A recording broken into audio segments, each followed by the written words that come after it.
In this podcast episode, Eric Weinstein, a prominent intellectual and commentator, engages in a thought-provoking discussion that spans a range of pressing topics, including the potential implications of Donald Trump's political future, the media's role in shaping public perception, the state of scientific inquiry, and the challenges of navigating modern discourse.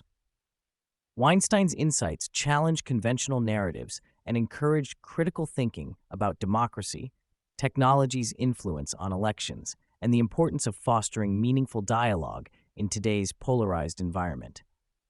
Weinstein raises the question of whether Donald Trump will be permitted to assume the presidency again, suggesting that there are powerful forces at play that may prevent this from happening. He discusses the unprecedented nature of Trump's candidacy in 2016, which disrupted the established political order. The concern is that Trump's presidency posed a threat to the rules-based international order, a framework that has governed U.S. foreign policy and domestic politics for decades. Weinstein posits that the establishment, including intelligence agencies and major corporations, may not allow a candidate who threatens their interests to take office again.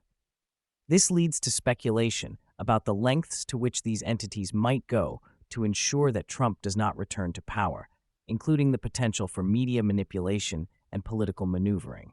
The discussion shifts to the media's role in shaping public perception, particularly focusing on a recent incident involving MSNBC's editing of Joe Rogan's comments. Weinstein highlights how the network deceptively edited a video to make it appear as though Rogan was praising Kamala Harris, when in fact his comments were taken out of context. This manipulation serves as an example of how media outlets can distort reality to support specific political narratives. Weinstein argues that such actions undermine the integrity of journalism and contribute to a broader culture of misinformation, where the truth is often obscured by sensationalism and bias. Weinstein articulates a growing concern about the media's gaslighting of the public regarding modern politics. He suggests that the media often presents a distorted view of reality, leading to confusion and disillusionment among the populace. This gaslighting manifests in various ways, including the framing of political events, the selective reporting of facts, and the promotion of narratives that align with specific ideological agendas. He emphasizes the importance of critical thinking and skepticism in navigating this landscape, urging listeners to question the information presented to them and seek out diverse perspectives. The conversation also touches on the influence of technology companies, particularly Google, on the electoral process. Weinstein raises concerns about the potential for algorithmic bias in search results, suggesting that the platform may inadvertently shape public opinion by prioritizing certain narratives over others. He argues that if Google is curating information in a way that favors specific candidates or ideologies, it could have significant implications for the democratic process. This highlights the need for transparency and accountability in how information is disseminated online, especially during election cycles. Weinstein reflects on the state of physics and how it has become increasingly boring and safe. He attributes this shift to a focus on established theories, such as string theory, which, while mathematically elegant, may not necessarily correspond to the physical reality we observe. He critiques the way string theory has dominated funding and attention in the physics community, despite its lack of empirical support. This emphasis on theoretical frameworks over experimental validation has led to a stagnation in the field, where groundbreaking discoveries are overshadowed by a reluctance to challenge the status quo. Weinstein argues that this trend is detrimental to scientific progress and calls for a reinvigoration of curiosity and exploration within the discipline. Despite the criticism surrounding string theory, Weinstein acknowledges that it continues to receive substantial funding. He attributes this phenomenon to a combination of factors, including the prestige associated with the theory and the influence of established physicists who advocate for its continued exploration. This creates a feedback loop where funding begets more research, perpetuating the cycle even in the absence of concrete results. He calls for a reevaluation of funding priorities in science, advocating for support of diverse approaches that may yield more tangible benefits. Weinstein identifies several significant problems within the scientific community, including the lack of interdisciplinary collaboration and the challenges posed by entrenched interests. He argues that the current structure of scientific inquiry often stifles innovation and discourages researchers from pursuing unconventional ideas. This is compounded by the pressures of publishing and the need to secure funding, which can lead to a focus on safe, incremental research rather than bold, transformative projects. Weinstein emphasizes the importance of fostering an environment that encourages risk-taking and creativity in science. A critical theme in the conversation is the concept of criticism capture, which refers to the phenomenon where individuals become overly concerned with external criticism to the detriment of their work and ideas. Weinstein discusses how this can lead to self-censorship and a reluctance to express controversial opinions, ultimately stifling intellectual discourse. He argues that the fear of backlash can prevent individuals from engaging in meaningful discussions and exploring complex topics, which is essential for progress in any field.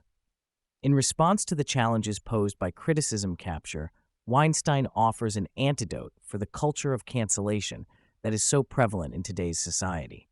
He advocates for a more compassionate approach to disagreement, emphasizing the importance of understanding and engaging with differing viewpoints rather than resorting to personal attacks or ostracism.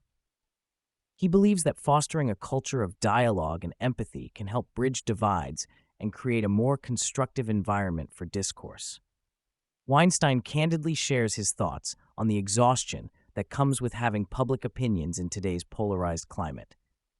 He notes that expressing nuanced views often invites backlash from both sides of the political spectrum, making it challenging to navigate public discourse. This pressure can lead to a reluctance to engage in discussions, as individuals fear the repercussions of being misunderstood or mischaracterized.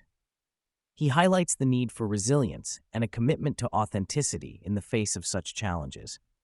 Weinstein reflects on the dynamics of interviewing and conversation, highlighting the importance of creating an environment where guests feel comfortable sharing their thoughts. He discusses the role of the interviewer in facilitating a productive exchange, emphasizing the need for active listening and engagement. He believes that the best conversations arise from a genuine curiosity about the guest's perspective, rather than a desire to score points or dominate the discussion. The conversation then shifts to the concept of high agency. Weinstein defines high-agency individuals as those who take responsibility for their actions and decisions, actively seeking to shape their circumstances rather than passively accepting them. Weinstein encourages listeners to cultivate this mindset, emphasizing the importance of agency in navigating life's challenges and pursuing meaningful goals. For those who feel like they don't fit in, Weinstein offers valuable advice on embracing individuality and finding one's niche. He encourages listeners to seek out communities and environments that align with their values and interests, rather than conforming to societal expectations. This pursuit of authenticity can lead to greater fulfillment and a sense of belonging, even in a world that often prioritizes conformity. Weinstein shares personal anecdotes about overcoming seemingly impossible situations, emphasizing the importance of resilience and creativity in problem-solving.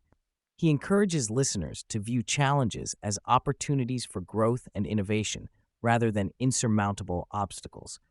This mindset can empower individuals to navigate difficult circumstances and emerge stronger on the other side. The conversation takes a turn as Weinstein delves into the realm of higher dimensional geometry and complex shapes. He discusses the implications of understanding four-dimensional objects and how they can provide insights into the nature of reality. This exploration of geometry serves as a metaphor for thinking beyond conventional boundaries and embracing the complexity of existence. Weinstein expresses concern about the impact of the internet on our collective understanding of the sacred and the reverential. He argues that the rapid pace of information exchange and the prevalence of memes have eroded our ability to appreciate the profound and the meaningful. This cultural shift poses a threat to our capacity for reflection and contemplation, which are essential for personal and societal growth. The phrase, "what can be," Unburdened by What Has Been resonates with Weinstein, as it encapsulates the desire for progress and transformation. He reflects on the challenges of letting go of past burdens and embracing new possibilities. This theme underscores the importance of resilience and adaptability in navigating the complexities of modern life. Finally, Weinstein shares his thoughts on JD Vance. He acknowledges Vance's sincerity and commitment to addressing the concerns of working-class Americans, particularly in the context of the challenges posed by globalization and economic inequality. He emphasizes the need for genuine engagement with these issues, rather than superficial political posturing.